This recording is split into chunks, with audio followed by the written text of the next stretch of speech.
Welcome to Story Lab. This week, we're talking about humility, while we take a look at the story of a really unusual breakfast.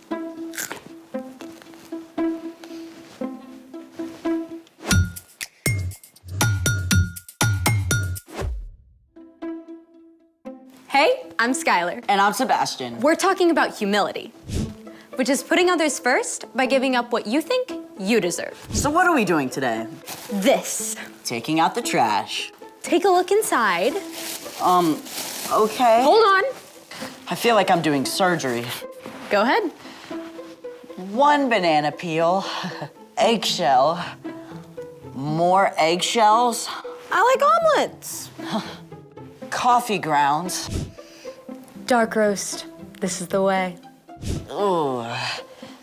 Why are we doing an archaeological dig of your breakfast? Not just my breakfast. Let me guess, you lost a contact? Nope.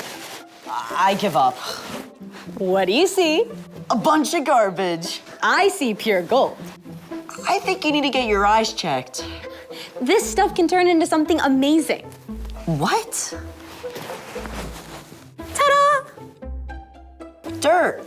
Not just any old dirt. Compost. Compost is decayed organic matter used to fertilize and nourish garden soil. This stuff adds all kinds of nutrients.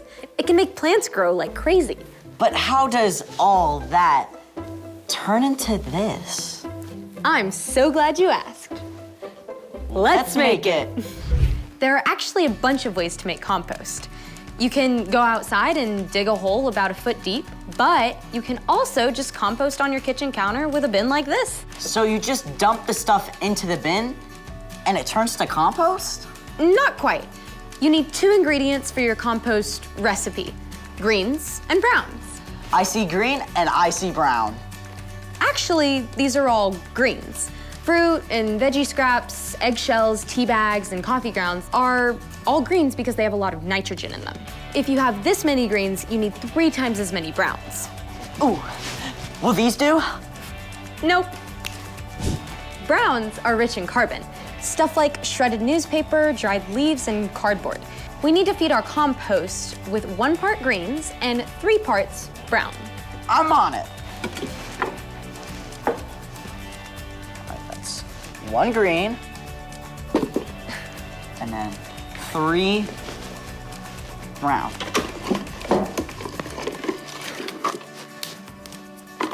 There we go. Now we keep doing that, right? Yep. 2 2. and 3. 3. And then we need 1 of this. Yes. Well, it is basically garbage. That's it? Pretty much. You can feed your bin greens and browns, and with the right balance of carbon and nitrogen, it'll help it decompose quickly. And it also helps to turn it over every few days. What a cool way to turn something no one wants into dirt. Really helpful, awesome dirt. There's more than one way to make something good out of something not. It's time for... The story before the story.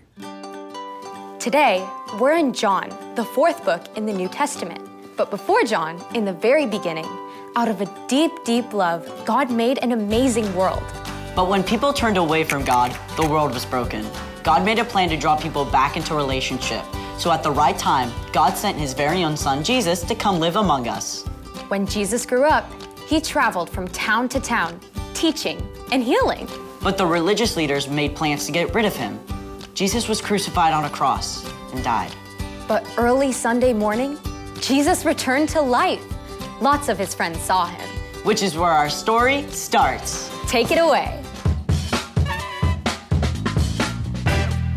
Hey everyone, I'm Chloe. Hey, Chloe. After Jesus defeated death, he appeared to Mary Magdalene and then to his closest friends, and lots of other followers too. We can only imagine how amazed and overjoyed they were, and how many questions they had, especially Peter. I said 3 times I didn't know Jesus. Is he angry with me? Does he still want me to be his friend? It was true. The night before Jesus was crucified, Peter had promised he would die before denying Jesus. Where I am going, you can't follow now, but you will follow me later. Lord, Why can't I follow you now? I will give my life for you. Will you really give your life for me? Before the rooster crows, you will say 3 times that you don't know me. Within hours, Jesus was arrested.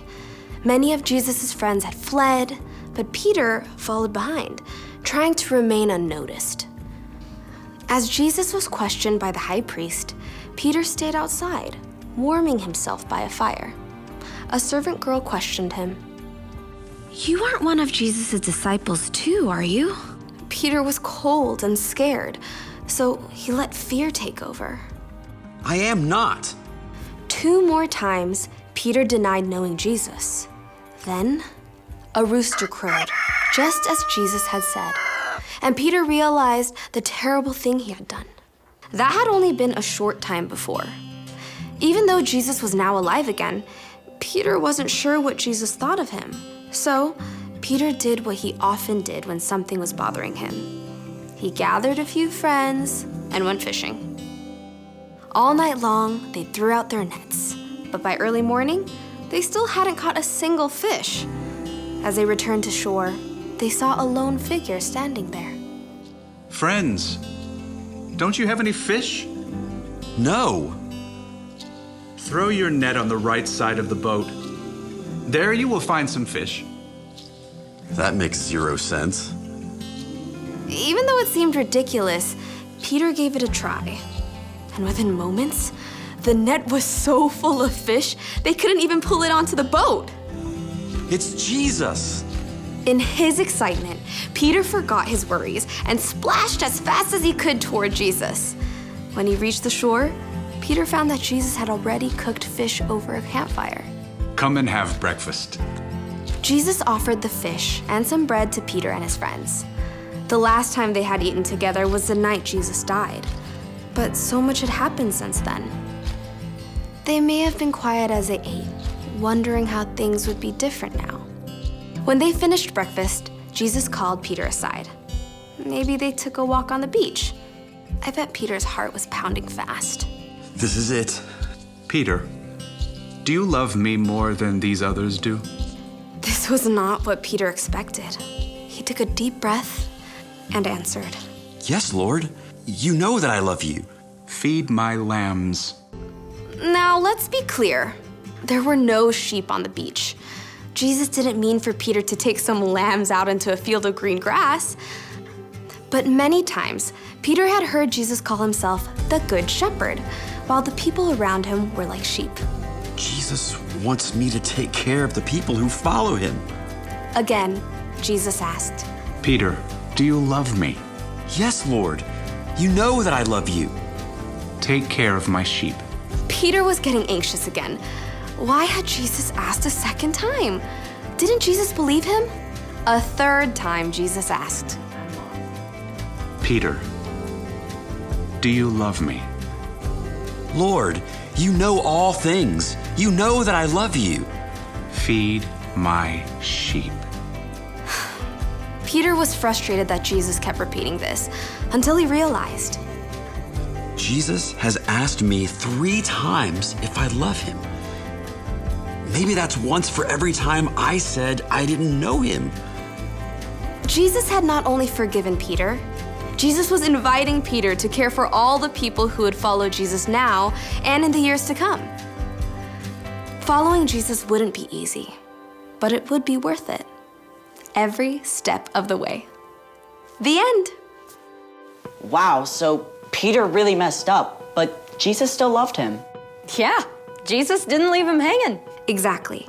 Peter was the one who denied Jesus, but Jesus took time to make it right between them. So, what's our part in the story? Well, if someone wrongs you, it's super easy to stay mad. But even if you feel like you have a right to stay mad, humility means choosing to forgive and make things right. Maybe your friend didn't call and invite you to their house on Saturday like they said they would. Instead of being mad and refusing to talk to them until they talk to you first, you can go to your friend. You can tell your friend you were hurt, but still care about them and want to hang out. Or your big sister promised to give you a ride to school, but she left early, and you had to wait for the bus in the rain. Instead of giving your sister the cold shoulder, go to her. Tell her that it wasn't okay, but you still love her. And if you are the one who hurt someone else, it's just as important to make things right with them. This is not easy stuff. But it's super important. You're absolutely right. See you next time. Bye, Chloe. So here's the thing. Put others first by making things right. Got it. Do you think Peter and Jesus composted their breakfast leftovers? No idea. Hold on a sec. All right. She looks hungry. Apple core? Nom, nom, nom, nom, nom, nom, nom, nom. Thank you. Thanks for joining us in the Story Lab. See you next time.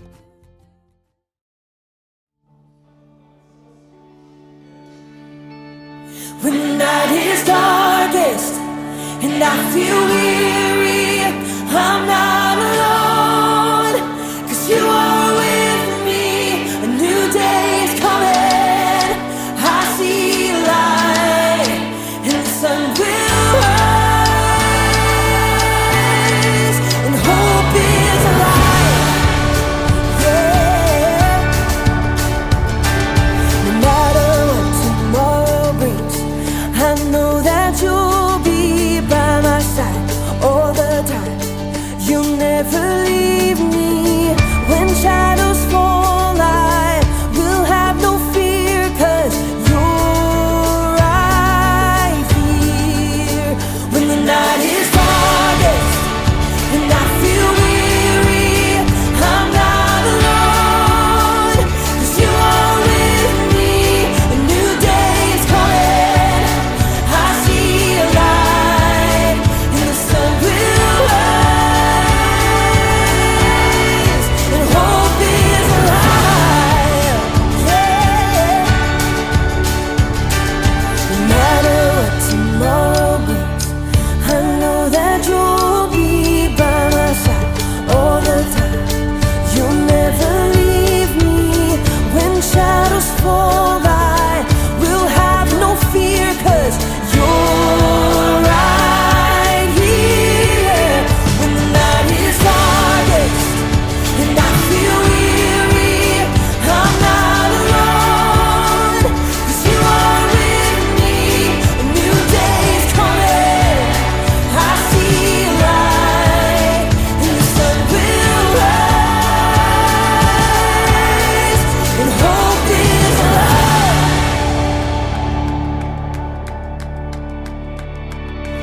You are a light that makes a way when I am lost.